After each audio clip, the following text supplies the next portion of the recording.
अभी मैं मुंबई के बीएमसी के उस ऑफिस के पास खड़ा हूं जिसका एक निर्णय ने पूरे देश में तहलका मचा दिया। ये वही ऑफिस है और अभी जो है एक लड़की जो लाचार थी, विवश थी और अपने घर पे 80 साल से रहती थी, उसके घर पे इसलिए ताला मार दिया गया क्योंकि कुछ लोग जो है उसके ऊपर दबाव डालते थे कि तुम धर्म परिवर्तन कर लो, कुछ लोग उसके ऊपर दबाव डालते थे कि तुम अपना घर छोड़ के चली जाओ, कुछ लोग दबाव डालते थे कि तुम अपना घर बेच के चली जाओ, क्योंकि वो मुस्लिम बहुल क्षेत्र में हिंदू लड़की इकलौती रहती थी।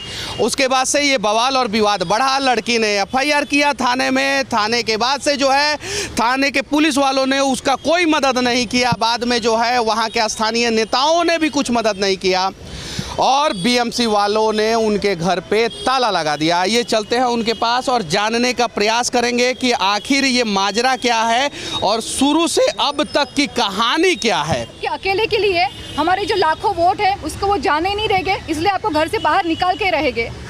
तो मैंने कंटिन्यूस कंप्लेन की कि मुझे मेरे साथ ऐसा हो रहा है कि, लेकिन वहाँ की पुलिस ने कोई भी मुझे कोऑपरेट नहीं किया और ना ही कोई एक्शन लिया और फाइनली मुझे घर से निकाल दिया गया। जो बीएमसी अधिकारी है और पुलिस अधिकारी है, सब ने मिलकर, जैसे कि हम कोई क्रिमिनल है, हम जैसे अपने घर में नहीं किसी इलीगल घर में रहते थे या पाकिस्तान में रहते थे और हमें हिंदू होने की जैसे सज़ा मिल रही है कि जहाँ पर मुस्लिम्स रहते हैं वहाँ पर हिंदू अपनी मर्ज़ी से रह नहीं सकता है, कि अगर मुस्लिम वहाँ पर रहते हैं तो वो उनको अपनी मर्ज़ी से अपनी मनमानी से रहते हैं, अगर कोई हिंदू वहाँ पर रहेगा तो उसको घर से निकलना ही पड़ेगा। और मुझे बहुत ही बुरी तरह से निकाला है वहाँ से। मैंने एफआईआर किया हुआ है जेजे पुलिस मार्ग में कि वहाँ के जो लड़के, मतलब मैंने जिसके ऊपर एफआईआर किया है, नदीम मलिक है, जो काजिम मलिक है, नाजिम मलिक है, ये परिवार जो है मेरे पीछे पड़ा था, मुझे टॉर्चर कर रहा था। जो नदीम मलिक थे मुझे मतलब कितने सालों से मतलब मेरा पीछा कर रहे थे बाइक लेकर। मैंने इसके ऊपर एफआईआर किया था लेकिन पुलिस वालों ने इसके ऊपर कोई एक्शन नहीं लिया आज तक। आपको क्या लगता है कि पुलिस आपको इंसाफ दिला पाएगी? मुझे नहीं लगता है पुलिस मुझे इंसाफ दिला पाएगी, क्योंकि मुझे घर से निकालने के लिए पुलिस का बहुत बड़ा हाथ है। आप दिलाएंगे इंसाफ? ये बात मैं नगर सेवक था, महानगर पालिका इस तरह का काम करेगी तो हिंदू समाज यहाँ बिल्कुल सहन नहीं करेगा। ये लड़की की व्यथा सुनकर किसका कलेजा ढीला नहीं हो सकता है। ये मुंबई में रहते हैं, हिंदुस्तान में रहते हैं, ये बर्बरता। अरे 50-50 साल फुटपाथ पर इल्लीगल लोग रहते हैं, पुलिस प्रोटेक्शन में खाली करने गए, पुलिस की भी इतनी गलती है। मेरा हाथ मोड़ दिया पुलिस वाले ने। पुलिस ने हाथ मोड़ दिया। वो लड़की तो मैं खाना बना रही थी, गैस भी बंद नहीं कर रहे थे, बाहर निकल तू, मेरा हाथ मोड़ दिया तो लेडीज पुलिस ने बिठा दिया मेरे को गाड़ी में। जैसे कि मेरी मम्मी ना कोई क्रिमिनल है, वो इस तरह से खींच कर ले गए हमारे ही घर से और हमारे साथ इतना दुर्व्यवहार किया है ना पुलिस वालों ने हमसे। बिल्कुल पुलिस वालों से ये मतलब उम्मीद बिल्कुल नहीं थी हमें। पुलिस वाले जो होते हैं वो लोगों की मदद के लिए होते हैं और पुलिस वाले आज उन्होंने साबित किया। कितने साल से आप अपने घर में रह रही हैं? हम वहाँ पर 80 साल से रहते हैं। मेरा जो घर है मेरे ग्रैंडफादर को मिला था 1944 से, तो 80 साल से हमारा इतना पुराना घर है और हमें हमारे पुश्तैनी घर से हमें निकाल दिया बाहर। आप ही को निकाला गया या वहाँ पे बहुत सारे लोगों को निकाला? वहाँ से सिर्फ हमें ही निकाला गया क्योंकि मैं एक अकेली हिंदू थी और लोगों को मुझसे परेशानी हो रही थी, क्योंकि वहाँ पर वो बकरीद के दिन गाय काटते थे और बहुत ही मतलब मेरे घर के सामने लाउड स्पीकर लगाते थे, मुझे टॉर्चर करते थे। तो मैंने उनके ऊपर कंप्लेन की, मैंने ये सब बर्दाश्त नहीं किया, तो उनको लगा कि इसको यहाँ से निकलना चाहिए। अच्छा, आपको डर नहीं लगता है कि इतना खुल के बोल रही हैं, फिर मदद के लिए ऐसे जितने भी नेता लोग हैं ये सिर्फ मीडिया टीआरपी के लिए आते हैं? अब मैं कड़वा सवाल इन लोगों से करूँगा, बाद में करूँगा। ये लोग सिर्फ और सिर्फ मीडिया टीआरपी के लिए आते हैं, बाद में आपको अकेला छोड़ देंगे, आपको कहीं आपके साथ कहीं दुर्व्यवहार होगा, गलत होगा, उस समय ये लोग नहीं खड़े होंगे। आपको डर नहीं लगता है? नहीं, मुझे डर नहीं लगता क्योंकि मेरे साथ जो हो रहा है इतने सालों से हो रहा है, तो मैं डरी नहीं। मुझे निकालने साल से हो रहा है ये सब? 10-12 साल से हो रहा है, क्योंकि जब से वहाँ पर मैं बकरीद के दिन वो लोग गाय को लाए थे काटने के लिए, तो मैंने उनके ऊपर कंप्लेन की। तो मुझे डर बिल्कुल भी नहीं था कि अगर हिंदू धर्म में है कि हिंदू लड़की हो, अगर मैं अपना धर्म फॉलो नहीं करूँगी तो फिर मुझे मेरे हिंदू समाज। आपका धर्मांतरण के लिए भी प्रेशर डाला गया आप पे? हाँ, मुझे ऐसा बोला गया था। ऐसा बोला गया था? किसके द्वारा बोला गया था? अगर आपको यहाँ पर रहना तो हमारे हिसाब से रहना पड़ेगा, नहीं तो आप यहाँ पर रह नहीं सकते हो। अच्छा, इसमें सबसे ज़्यादा दोषी कौन है, कल्प्रिट कौन है? कल्प्रिट जो है काजिम मलिक, नाजिम मलिक, ये मेरे पड़ोसी हैं, ये कल्प्रिट है। मैंने इनके ऊपर एफआईआर किया था। और जो लोग मुझे जानते नहीं थे, ये क्या करते थे, लोगों को घर घर जाकर इंस्टिगेट करते थे मेरे खिलाफ कि ये लड़की यहाँ पर रहती है, ये हिंदू है और हमें सबको मिलकर यहाँ से इसको निकालना है। अच्छा, ये बताइए कि आपने इसका शिकायत जो है पुलिस कमिश्नर को या यहाँ के नए नवेले मुख्यमंत्री को कभी किया है क्या?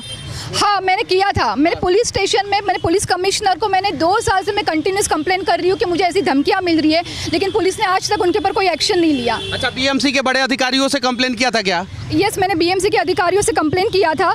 लेकिन बीएमसी के जो अधिकारी थे, जैसे कि वो हमारे ही कर्मचारी के साथ अत्याचार कर रहे थे, मुझे वहाँ से भगा रहे थे, मुझे रेस्पॉन्स नहीं कर रहे थे, मुझे गलत ठहरा रहे थे कि नहीं आप गलत हो, आप वहाँ से निकल जाओ, आपको वहाँ पर रहने का अधिकार नहीं है। अभी महाराष्ट्र में कहने को तो हिंदुवादी सरकार है, क्या उससे उम्मीद है आपको? हाँ, उनसे उम्मीद तो है मुझे थोड़ी बहुत। उनसे उम्मीद है। अगर मीडिया टीआरपी की बात ना हो तो कहने का मतलब ये है कि ये एक महिला है और इनको इंसाफ मिलना चाहिए, और इनके साथ जो मुंबई में हो रहा है कहीं नहीं तो कहीं गलत हो रहा है। और यहाँ पे अभी बहुत सारे लोग खड़े हैं, 15 दिन तक ये जो है मजमा लगा रहता है और 15 दिन तक सभी नेता लोग आते हैं और हर बार जो है कल्प्रिट जो है या तो बीएमसी साबित होती है या तो पुलिस वाले साबित होते हैं। अभी इन्हें भेजा गया होगा यहाँ पे कि सुरक्षा देखिए आप कि वहाँ पे कोई हंगामा ना हो जाए, लेकिन सच्चाई ये है कि ना पुलिस वाले दोषी है ना बीएमसी दोषी है। दोषी कहीं नहीं तो कहीं वो नेता हैं जो वोट बैंक की राजनीति में इनका घर खाली करवा रहे हैं, और उनका जो आदेश आएगा बेचारे ये पुलिस वाले वही करेंगे और हर बार जो है हर बार। हाँ, नाम लीजिए। उन्होंने मुझे धमकी दी थी कि हमारे जो एमएलए साहब हैं आमीन पटेल, वो आपको मदद बिल्कुल नहीं करेंगे क्योंकि आपकी अकेली हिंदू के लिए वो हमारे इतने लाखों वोट उनको मिलते हैं, तो वो हमारी मदद करेंगे और आपको घर से निकलना पड़ेगा। उन्होंने मुझे ये सच्चाई ये है, और ये जो है आर्थिक राजधानी भारत की है, और भारत के आर्थिक राजधानी में अगर एक हिंदू लड़की और उसका परिवार सुरक्षित नहीं रहेगा जहाँ पे 80 साल से वो रहता था, तो जरा सोचिए कि ये आर्थिक राजधानी जो है भारत का किस प्रकार से विकास करे। हमारे ऊपर जो हिंदू समाज के ऊपर जो प्रॉब्लम्स है और जो उनके ऊपर अत्याचार हो रहा है हम उसकी बात कर रहे हैं। और एक ये विचारधारा है, ये विचारधारा पूरे भारत में फैली हुई है। उसी विचारधारा का कन्हैया लाल के ऊपर भी प्रॉब्लम था, उसी विचारधारा पे आज हमने अमरावती में देखा कि ये विचारधारा है, ये विचारधारा की लड़ाई है। और इसमें जो सभी लोग खड़े रहेंगे इनके साथ, हम लोग खड़े रहेंगे और मरते तक खड़े रहेंगे, हम लोग खड़े रहेंगे, जरूर खड़े। हम लोग हिंदू के लिए आए हैं, हिंदू के लिए हमें अपनी आवाज उठाएंगे। मैं हिंदू हूँ, ये मेरा हिंदुस्तान है। नहीं, क्या एक्चुअली महानगर पालिका का सैटरडे को छुट्टी रहता है।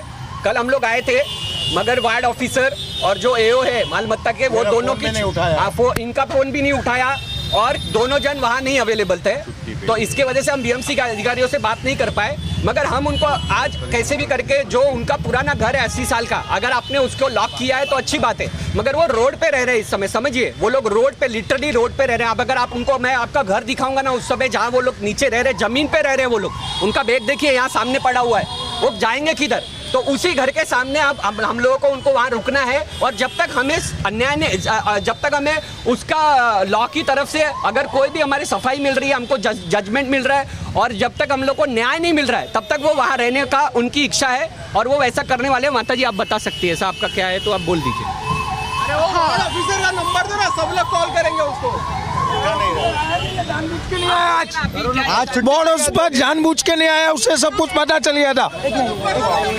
मुझे मेरा पुश्तैनी घर चाहिए, मुझे मेरा बाप दादा का घर मुझे वापस चाहिए, क्योंकि मेरा वो लीगल घर है, कोई इलीगल घर नहीं है। मुझे मेरा घर वापस चाहिए। घर चाहिए और कुछ नहीं है, हम लोग को घर दिलाए दो। आपकी लड़ाई नहीं अब सब। एक मिनट मैं आपको एक बात बताना चाहता हूँ। बी वार्ड जो है, बी वार्ड है ना, वो पूरे मुंबई में सबसे करप्ट वार्ड है। आप जानकारी लीजिए, बी वार्ड पूरे मुंबई में सबसे करप्ट वार्ड है। यहाँ पर जो अनधिकृत बांधकाम के ऊपर जो अधिकारी बैठे हैं वो 4 से 5 महीना 6 महीने में ना इधर से बदली हो जाता है। आप एक आरटीआई मार दो, आरटीआई में आपको पता चलेगा कि जितना अनधिकृत बांधकाम है यहाँ पर 10-10 माले चढ़ते हैं। हर एक गली छोड़ के ना पूरे बी वार्ड में अनधिकृत बांधकाम का पूरा भंडार लगाया हुआ है। यहाँ के एमएलए खुद सदन में जाना पड़ता है उनको बताने के लिए, इधर के एमएलए को सदन में जाना पड़ता है बताने के लिए कि यहाँ पर अनधिकृत बांधकाम चल रहा है करके। अगर ये ऐसा अगर चलता रहेगा तो समझो अनधिकृत बांधकाम ये लोग गिरा ही नहीं पाते। तभी आपको पैसा भी मांगा गया था। हाँ, मुझे पैसा जो बीएमसी के अधिकारी थे मुझसे पैसा मांग रहे थे जब मैं अपना घर के लिए जा रही थी कि आप लोग हमें जो हमारा लीगल घर दे नहीं रहे, तो मैडम आपको ना अपनी जेब ढीली करनी पड़ेगी, आपको मतलब 25 लाख देने पड़ेंगे। मैंने बोला 25 लाख, मैं कोई करोड़पति की औलाद नहीं हूँ, मैं तो मिडिल क्लास फैमिली से हूँ, आप जो मांग रही है गलत मांग रही है। अगर आपको चाहिए तो मैं छोटी रकम समझती हूँ, जैसे कि 50,000 है, 1 लाख है, लेकिन अब 25 लाख किस हिसाब से मांग रही हूँ? और मेरा अपना खुद का घर, मुझे अपने खुद के घर में रहने के लिए मुझे पैसे देने हैं आपको। घर का सारा कागज है आपके पास? हाँ, मेरे पास घर का सारा कागज है। सारा कागज? यस। और उसके बावजूद भी आपको वहाँ से? बावजूद भी मुझे मेरे कागज को इग्नोर कर दिया, मेरे जो फाइल थे फेंक दी, उन्होंने मुझसे पैसे मांगे तो मैंने नहीं दिए, और बीएमसी ने आखिर में मुझे रोड पर ला दिया। आखिर में एक महिला को बीएमसी ने रोड पे ला दिया। कहीं नहीं तो कहीं ये गलत है और इनके साथ इंसाफ होना चाहिए। हालांकि इसके लिए कहीं नहीं तो कहीं सबसे ज़्यादा वो दोषी सिस्टम है और वो वोट बैंक की राजनीति करने वाले नेता हैं जो ये सोचते हैं कि एक महिला के चक्कर में हम ज़्यादा मेजर तबका को हम नाराज़ नहीं कर सकते हैं और ज़्यादा वोट बैंक हम अपना ख़राब नहीं कर सकते हैं।